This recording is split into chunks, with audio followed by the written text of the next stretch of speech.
Hello friends, स्वागत है आप सभी का हमारे इस यूट्यूब चैनल में।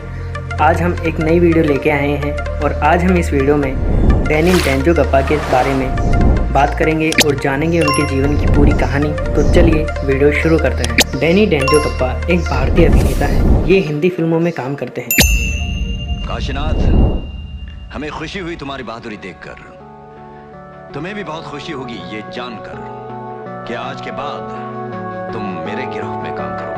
ये भारत के चौथे सर्वोच्च सम्मान पद्मश्री से सम्मानित कलाकार हैं। इनका जन्म सिक्किम में हुआ था। अपने शुरुआती दिनों में ये नेपाली तथा हिंदी फिल्मों में गीत गाया करते थे। डैनी का नाम लेते ही लोगों के दिमाग में अनायास ही क्रूर स्वभाव और भारी आवाज़ वाले एक खलनायक का चेहरा उभरता हुआ नजर आता है। लेकिन हिंदी फिल्मों में जाने माने खलनायक डैनी डेंजोंगपा। डैनी के अभिनय की प्रतिष्ठा यही है कि उनका नाम लेते ही दर्शक के मन में किसी हिंदी फिल्म के खलनायक का चित्रण हो जाता है। मुझे मालूम है, चंगेजा कफन देखकर मुर्दे का पता लगा लेता है। मास्टर, जब पानी को गर्म करो तो गर्म होके उबल तो पड़ता है, मगर उसमें इतनी सी भी आग नहीं निकलती कि एक बीड़ी भी जलाई जा सके। मगर मैं देख रहा हूं तुझमें बहुत आग है और चंगेजा को आग बुझाने में बड़ा मजा आता है। कम लोगों को पता है कि असल जिंदगी में प्रेम और सुकून पसंद डैनी का खलनायक नहीं बल्कि एक गायक, चित्रकार और लेखक और एक संगीतकार के रूप में जाने जाते हैं। पुणे के एक फिल्म एंड टेलीविज़न संस्थान के छात्र रहे डैनी पेशेवर अभिनेता होने के अलावा बियर फैक्ट्री के मालिक हैं। यही नहीं, खाली वक्त में डैनी अपने बगीचे के मालिक भी होते हैं। वे एक पर्यावरण संरक्षण भी हैं और उन्हें कई जगह घूमना भी बहुत पसंद है। दोस्तों, डैनी का जन्म सिक्किम के एक बौद्ध परिवार में 25 फरवरी 1948 को हुआ था और उनका वास्तविक नाम शेरिंग फिन्सो डेंजोंगपा है। डैनी का नाम पुणे फिल्म के एक टेलीविज़न इंस्टीट्यूट में पढ़ाई के दौरान उनके सहपाठी अभिनेत्री जया बाधुड़ी ने दिया था। दोस्तों, डैनी कॉलेज की पढ़ाई उन्होंने सेंट जोसेफ कॉलेज से की थी और बचपन से ही उनकी इच्छा भारतीय सेना में भर्ती होने की थी। पुणे के ग्रांड एंड मेडिकल कॉलेज में भी उनका चयन हुआ था, लेकिन आखिर में उन्होंने फिल्म एंड टेलीविज़न इंस्टीट्यूट से अभिनय की शिक्षा प्राप्त की और एक अभिनेता बनने का फैसला किया। डैनी ने अपने अभिनय व करियर की शुरुआत वैसे तो नेपाली फिल्म सैनो से की थी, लेकिन उनकी पहली फिल्म ज़रूरत, जो कि 1971 में रिलीज़ हुई थी। इसके बाद उन्होंने गुलजार की फिल्म मेरे अपने में काम किया।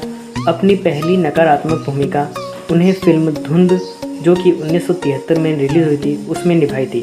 इस फिल्म में उन्हें हिंदी फिल्मों में पहचान दिलाई, लेकिन सन्नी देओल अभिनेता हिंदी फिल्म घातक में खलनायक कातिया का किरदार निभाकर उन्होंने लोगों के दिलों में ऐसा राज किया कि आज तक उस किरदार को लोग भुला नहीं पाते हैं। उस समय घातक मूवी इतनी सुपरहिट हुई थी कि डैनी के साथ साथ सन्नी देओल का करियर भी कई ऊंचाइयों तक पहुँच गया था। डैनी ने हिंदी समेत नेपाली, तेलुगु और तमिल भाषाओं की फिल्मों में भी काम किया है। कभी वे क्रूर शिकारी बने तो कभी जान न्योछावर करने वाले दोस्त, कभी दुश्मनी निभाते हुए बेरहम खलनायक बने तो कभी वतन की रक्षा करने वाले देशभक्त सैनिक।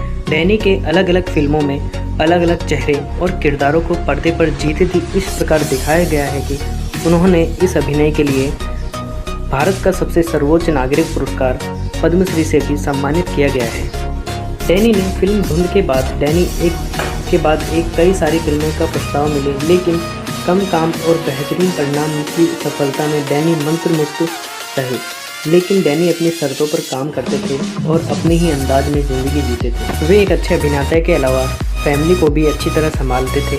वे रविवार के दिन कभी शूटिंग नहीं करते थे और गर्मियों में अपने परिवार के साथ छुट्टी। डैनी का विवाह सिक्किम की राजकुमारी गावा से हुआ था और उनके एक बेटा और एक बेटी हैं। डैनी ने अपने जीवन काल में बड़े बड़े अभिनेताओं के साथ विलन का किरदार निभाया है। डैनी ने हिंदी सिनेमा में महानायक कहलाने वाले अमिताभ बच्चन के साथ अग्निपथ और खुदा गवाह में काम किया है, तो दक्षिण में सुपरस्टार रजनीकांत के साथ रोबोट फिल्म में भी उन्होंने काम किया था। डैनी एक अच्छे सिंगर भी थे। उन्होंने लता मंगेशकर, आशा भोसले, मोहम्मद रफ़ी के साथ युगल गाने गाए हैं।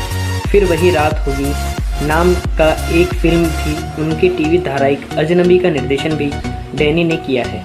डैनी ने हिंदी सिनेमा की कई प्रमुख फिल्मों में काम किया है, जैसे काला सोना, अग्निपथ, घातक, चाइना गेट, रोबोट जैसी ऐसी फिल्म शामिल हैं जो कि डैनी के जीवन की बेहतरीन फिल्म कहलाती है। डैनी ने सन्नी देओल के साथ भी कई ऐसी फिल्में बनाई हैं जो कि काफ़ी हिट रही हैं, जैसे इंडियन, घातक है, युद्ध, बुलंदी आदि ऐसी मूवी हैं जो कि डैनी के जीवन की बेहतरीन मूवी कहलाती हैं। डैनी को भारतीय सिनेमा में अमरीश पुरी के बाद दूसरा सबसे खतरनाक विलन माना जाता है।